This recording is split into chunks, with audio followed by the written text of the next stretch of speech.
নমস্কার, কেমন আছেন সবাই? আশা করি খুবই ভালো আছেন। চৈত্রিক রেসিপি ব্লগে আপনাদের সবাইকে স্বাগত। আজকে আপনাদের সঙ্গে শেয়ার করব বিকেলের টিফিন। আমরা অনেকেই অনেক ধরনের টিফিন বিকেলে খেয়ে থাকি, তবে মাঝে মধ্যে ইচ্ছে করে একটু নতুনত্ব কিছু রেডি করে ওইটা নিজের খাওয়ার বা সবাইকে খাওয়ানো। তো চলুন আজকে সেরকমই একটি রেসিপি আপনাদের সঙ্গে শেয়ার করব। তার জন্য একটি বোলে ময়দা নিয়ে নিয়েছি পরিমাণ মতো এবং সেখানে চিনি দিয়ে দিয়েছি। ও হ্যাঁ, তার আগে আরেকটা কথা বলে রাখি, আপনারা যারা আমার ফ্রেন্ড আছে তারা কিন্তু অবশ্যই আমার চ্যানেলটিকে ফলো করুন এবং সাবস্ক্রাইব করুন, আর আমার ভিডিও ভালো লাগলে অবশ্যই একটি লাইক দিয়ে যান। যাই হোক, চলুন এবার দেরি না করে বলা যাক। এবার ওর চিনির পরে আমি একটু কালো জিরে দিয়ে দিয়েছি, সেটাও পরিমাণ মতো দিয়েছি, আপনারা আপনাদের পরিমাণ মতো দিয়ে দেবেন। এবার পরিমাণ মতো ভালোভাবে ময়ামের জন্য সাদা তেল দিচ্ছে রাইস ব্র্যান অয়েল। চলুন এবার এগুলো দিয়ে ভালোভাবে আমি একটু মেখে নেব। প্রথমে জল দেব না, প্রথমে ভালোভাবে শুকনোই একটু তেল, চিনি আর কালো জিরে দিয়ে ময়দাটাকে ভালোভাবে মিক্সড করে নেব। যতক্ষণ না ময়াম ভালোভাবে হচ্ছে ততক্ষণ আমি এইভাবেই ময়দাটাকে মেখে নেব। জানেন তো, খুব বৃষ্টি হয়েছে আজকে, তাই মনে হলো আজকে একটু ক্রাঞ্চি স্পাইসি কিছু খাওয়া যাক, আর সেই কারণে আজকে এই রেসিপিটা তৈরি করা। এই দেখুন খুব সুন্দরভাবে ময়ামটা হয়ে গেছে। এবার এর মধ্যে একটি গ্লাসে আমি উষ্ণ গরম জল রেখেছিলাম, এবার সেটাকে একটু একটু করে এই ময়দার মধ্যে ঢেলে আমি একটা ডো তৈরি করে নেব। এই দেখুন একটু একটু করে আমি জল দিচ্ছি আর ময়দাটাকে মেখে নিচ্ছি। যাই হোক, চলুন ভালোভাবে ময়দাটা মেখে নিই। আর দেখুন এই ফাইনালি ভালোভাবে আমি ময়দাটা মেখে নিয়েছি। আর ওই দেখুন বোলের গায়ে কিন্তু একটুও কোনো ময়দার লেগে নেই। যাই হোক, এটাকে আমি 20 মিনিটের জন্য রেস্টে রেখে দেব এবং এই 20 মিনিটের মধ্যে আমি কিছু সবজি কেটে নেব আর সেটাকে রান্নাও করে নেব। এই দেখুন সবজিগুলোর মধ্যে কেটেছি আলুকে একদম ডুমো ডুমো করে কেটে নিয়েছি, গাজরকে মিহি করে কেটে নিয়েছি, আদা রসুনের পেস্ট, লঙ্কা কুচি, পেঁয়াজ কুচি আর কারি পাতা। আর এখানে কিছু গুঁড়ো মশলা নিয়েছি, এর মধ্যে কালো জিরে, ধনিয়া পাউডার, জিরে গুঁড়ো, হলুদ আর গরম মশলা আছে। এবার চলুন মূল পর্বে আসা যাক। এখানে একটি কড়াইতে আমি সাদা তেল দিয়ে দিয়েছি, তেলটা গরম হচ্ছে। তেলটা ভালোভাবে গরম হয়ে যাওয়ার পরে এখানে আমি পাঁচ ফোড়নগুলো দিয়ে দেব। পাঁচ ফোড়নটাকে ভালোভাবে ভেজে নেব 5 থেকে 7 সেকেন্ড। আর হ্যাঁ, আপনারাও কিন্তু আপনাদের কোনো রেসিপি জানা থাকলে বিকেলের এই টিফিন বলুন বা সকালের ব্রেকফাস্ট, ওরকম যদি কিছু রেসিপি জানা থাকে অবশ্যই কিন্তু আমাকে জানাবেন। এটা আমি একটু 5 থেকে 7 সেকেন্ড ভেজে নিলাম। এরপরে এর মধ্যে কুচো করে রাখা পেঁয়াজগুলোকে আমি সব পেঁয়াজটাই দিয়ে দেব।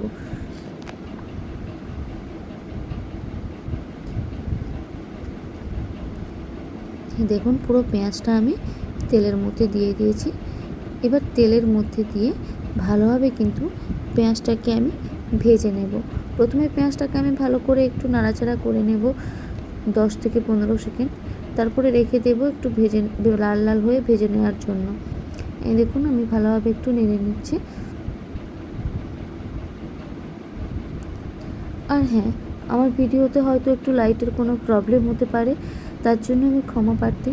আপনারা কিন্তু ভালোবেসে ভিডিওটি অবশ্যই দেখবেন, লাইক করবেন এবং একটু সাবস্ক্রাইব আর ফলো করবেন। এটা আমার চ্যানেলের প্রথম একটি ছোট্ট রেসিপি আপনাদের সঙ্গে আমি শেয়ার করলাম, কারণ আমি চ্যানেলটি নতুন খুলেছি, আমার এই পেজটি একদমই নতুন। আমার এই পেজে এই রান্নাটা একদম সর্বপ্রথম আমার শেয়ার করা। চলুন পেঁয়াজগুলো দেখুন লাল লাল হয়ে ভাজা হয়ে গেছে। এরপরে আমি আদা রসুনের পেস্ট এর মধ্যে দিয়ে দেব। এবার দিয়ে এটাকে ভালোভাবে নেড়ে চেড়ে নেব পেঁয়াজের সঙ্গে। যতক্ষণ না ভালোভাবে মশলাটা হচ্ছে ততক্ষণ পর্যন্ত আমি ভালোভাবে নেড়ে চেড়ে নেব।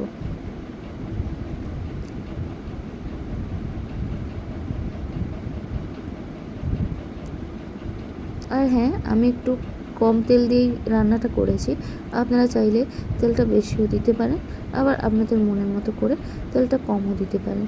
আরেকটা কথা বলে রাখি, আমি এখানে পেঁয়াজ আগে দিয়েছি, আপনারা কেউ চাইলে আদা রসুনের পেস্টও প্রথমে দিতে পারেন, তারপরে পেঁয়াজ দিতে পারেন।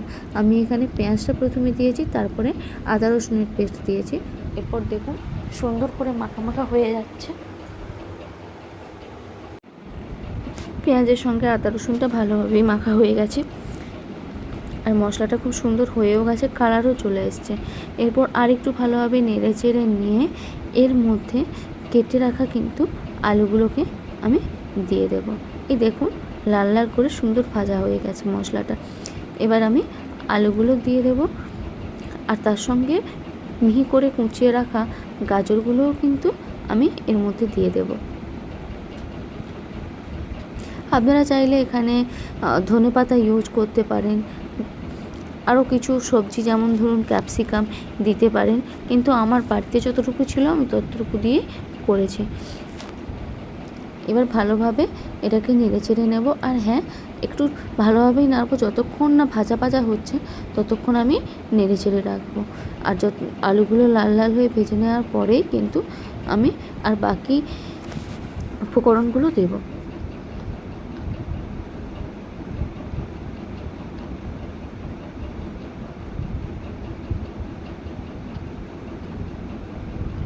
এই দেখুন আলুগুলো কিন্তু পরপর ভাজা ভাজা হয়ে গেছে। এরপর আমি একটু জল দিয়ে দিলাম, যাতে নিচে না লেগে যায়, এই কারণে একটু জল দিয়ে দিলাম। জল দেওয়ার পরে একটু নেড়ে চেড়ে নেব। আলু গাজর দিয়ে মশলাটাকে ভালোভাবেই একটু নেড়ে চেড়ে নেব। আর এটা হচ্ছে একটা পুরের রেসিপি। আমি যে নাস্তাটা করব তার জন্য এই পুরটা দরকার, আর এই পুরটা যেন খুব সুন্দরভাবে হয়, কারণ পুরি যদি না টেস্টি হয় তাহলে আর কোনো খাওয়ার ভালো লাগবে না। চলুন যাই হোক, এরপর আমি একটু ফুটিয়ে নেওয়ার পরে এর মধ্যে আমি পরিমাণ মতো নুন দিয়ে দেব। আর নুনটা কিন্তু পরিমাণ মতোই দিতে হবে, যেহেতু আমি ময়দাতে কোনোভাবে নুন ইউজ করিনি, তাই আমি এই পুরে যতটুকু নুন দরকার ততটুকু দিচ্ছি, কারণ না হলে টেস্ট আসবে না ঠিকঠাক। চলুন, এরপর নুন দিয়ে আমি ভালোভাবে আলুটাকে নেড়ে চেড়ে নিচ্ছি।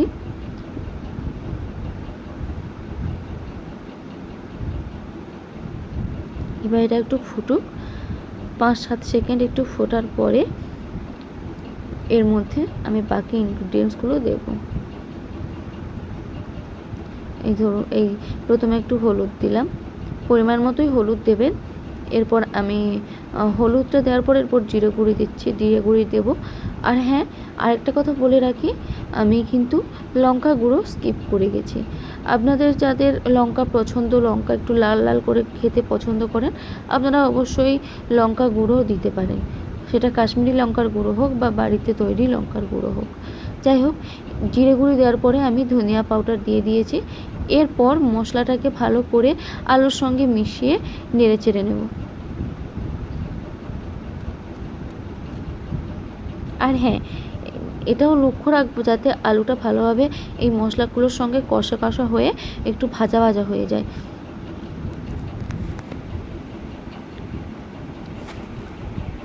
এরপর কিন্তু আমি এর মধ্যে জল দিয়ে দেব, বাকি যে জলটা দেওয়ার ছিল ওই জলটা দিয়ে দেব, যাতে আলু গাজরগুলো ভালোভাবে সেদ্ধ হয়ে যায়।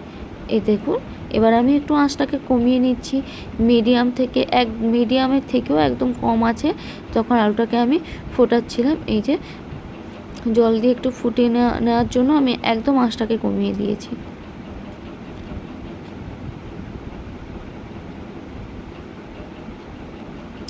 এই দেখুন ভালোভাবে ফুটছে, কিন্তু আমি এখানে কিন্তু 7 থেকে 8 সেকেন্ড মতো আমি মানে আলুটাকে একটু আমি কষিয়ে নিচ্ছি মশলার সঙ্গে। এরপরে একটু গরম মশলা দিয়ে দিয়েছি। আপনারা চাইলে গরম মশলা লাস্টেও ইউজ করতে পারেন, কিন্তু আমি যেহেতু মানে অন্যভাবে করার চেষ্টা করেছি, তাই আমি এটা এখনই দিয়ে দিয়েছি গরম মশলাটা, যাতে ভালোভাবে আলুর সঙ্গে মিশে যায়, আর আলুর মধ্যে যাতে গিয়ে খাবারটাকে টেস্টি করতে পারে, সেই কারণে আমি এখন দিয়ে দিয়েছি। এবার চলুন ঢাকনা দিয়ে রেখে দেব। ঢাকনা দিয়ে আমি 5 থেকে 7 মিনিট আলুটাকে সেদ্ধ করে নেব কিছুক্ষণের জন্য। চলুন, এবার ঢাকনাটা খুলে কিন্তু আমি হালকা একটু চিনি দিয়ে দেব। চিনিটা কিন্তু কোনো কালারের জন্য আমি দিচ্ছি না, কালারের জন্য দেওয়ার হলে আমি প্রথমে দিতাম। চিনিটা স্বাদের জন্য একটু আমি চিনি দিয়েছি। আর এর মধ্যে চিনিটা দিয়ে ভালোভাবে আরেকটু নেড়ে চেড়ে আমি কিন্তু ঢাকনা আবার দিয়ে দেব। এই দেখুন আমার আলু কিন্তু অর্ধেকের বেশি সেদ্ধ হয়ে গেছে। যাই হোক ঢাকনাটা দিয়ে দিই। এবার 10 মিনিট মতো আমি ঢাকনাটা দিয়ে রাখবো। এই দেখুন 10 মিনিট পরে ফাইনাল রেজাল্ট দেখুন আমার পুরের। এরপর আমি লঙ্কা কাটা যে কুচি করে লঙ্কা ছিল ওই লঙ্কাগুলো আর কারি পাতাগুলোকে মিক্সড করে দিলাম। এখানে একটা কথা বলে রাখি, আপনারা চাইলে ধনেপাতাও ইউজ করতে পারেন। যেহেতু আমার বাড়িতে ধনেপাতা ছিল না, তাই কারি পাতা গাছ থেকে তুলে এনে আমি কারি পাতাটাই ইউজ করেছি।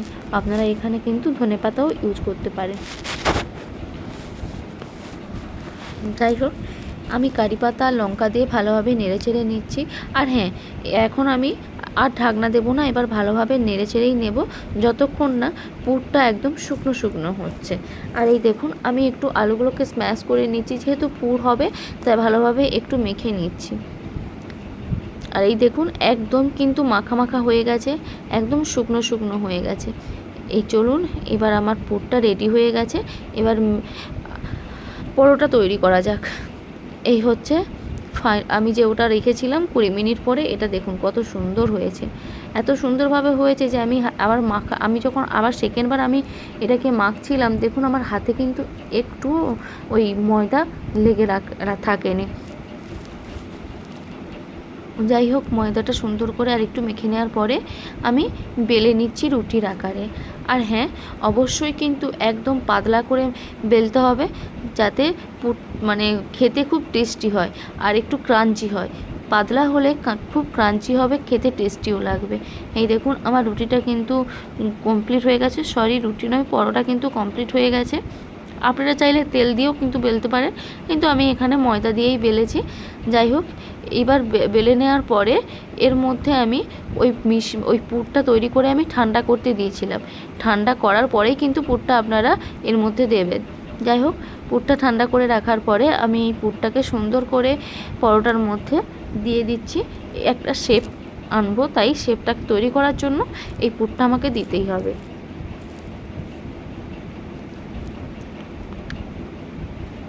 আর এবার আমি একটু জল চারদিকে দিয়ে দিচ্ছি, কারণ যদি জল না দিই, যখন আমি এই শেপটা করব, শেপটা আমি এমনি করলেও করা যেতে পারে, কিন্তু কী বলুন তো, যখন গরম তেলে ছাড়বো না, পুরো পরোটাটা ছেড়ে ছেড়ে যাবে আর পুরো পুরটা বেরিয়ে চলে আসবে। সেই কারণে আমি একটু জল দিয়ে চারদিকে দিয়ে দিচ্ছি, যাতে না মুখটা ছেড়ে যায়। চলুন এবার শেপটা আমি করে নিই। এইভাবে প্রথমে দু সাইডকে ভালোভাবে চেপে দেবেন, পুরটার সঙ্গে যাতে ভালোভাবে লেগে থাকে আর পুরটা যাতে না বেরোয়, ওই রকম করেই কিন্তু শেপটা তৈরি করবেন।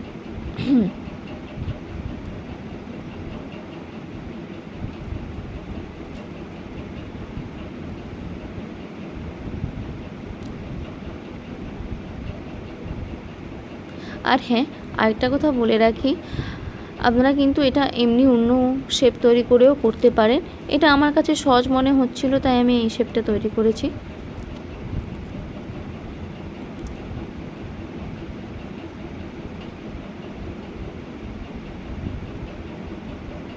এই দেখুন এইভাবে শেপ দিয়ে আমি বাকিগুলোও তৈরি করে নেব। প্রত্যেকটা এইভাবেই আমি তৈরি করব। দেখুন চলুন তৈরি করে নেওয়া যাক। আর দেখুন বলতে বলতে আমার প্রত্যেকটা শেপ তৈরিও হয়ে গেছে। এরপর আমি কড়াই বসিয়ে দিয়েছি, কড়াইতে আবার তেলও দিয়ে দিয়েছি। তেলটা গরম হলে এই দেখুন তেলটা একদম গরম হয়ে গেছে। এবার আমি একটা সুন্দর করে ছেড়ে দিয়েছি।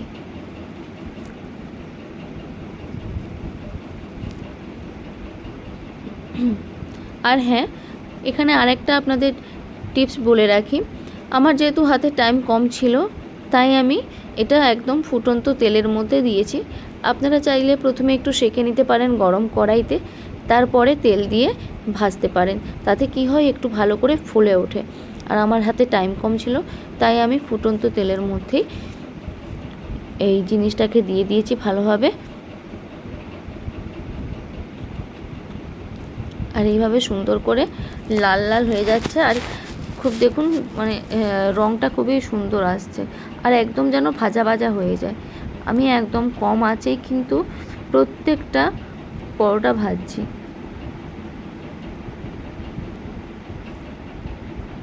সাইডগুলোতে একটু আমি তেল দিয়ে দিচ্ছি যাতে ভালোভাবে একটু ভাজা ভাজা হয়ে যায়। যাই হোক, এই দেখুন আমার এক সাইড কিন্তু একদম সুন্দর ভাজা হয়ে গেছে।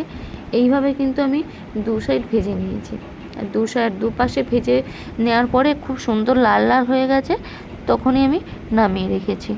এই দেখুন ওপাশটা আমি যখন দেখলাম যে দেখুন খুব সুন্দর করে ভাজা হয়ে গেছে। চলুন এবার নামিয়ে রেখে দিই একটা প্লেটে।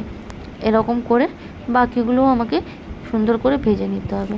আর এই দেখুন, এই হচ্ছে ফাইনাল রেজাল্ট। আর খেতে খুবই সুস্বাদু হয়েছিল। আমি নয়, আমার বাবা বলেছে, কারণ বাবারা প্রত্যেক মেয়ের রান্না যত খারাপ হোক ভালো হোক তাদের কাছে খুবই অমৃত। যাই হোক, এই হচ্ছে ফাইনাল রান্না। ভালো থাকবেন, সুস্থ থাকবেন। আর হ্যাঁ, অবশ্যই আমার চ্যানেলটিকে সাবস্ক্রাইব করুন। ইউটিউবে আমার নাম জয়তী পাত্র হয়ে আছে, ওখানেও সাবস্ক্রাইব করুন। Tata, bye bye.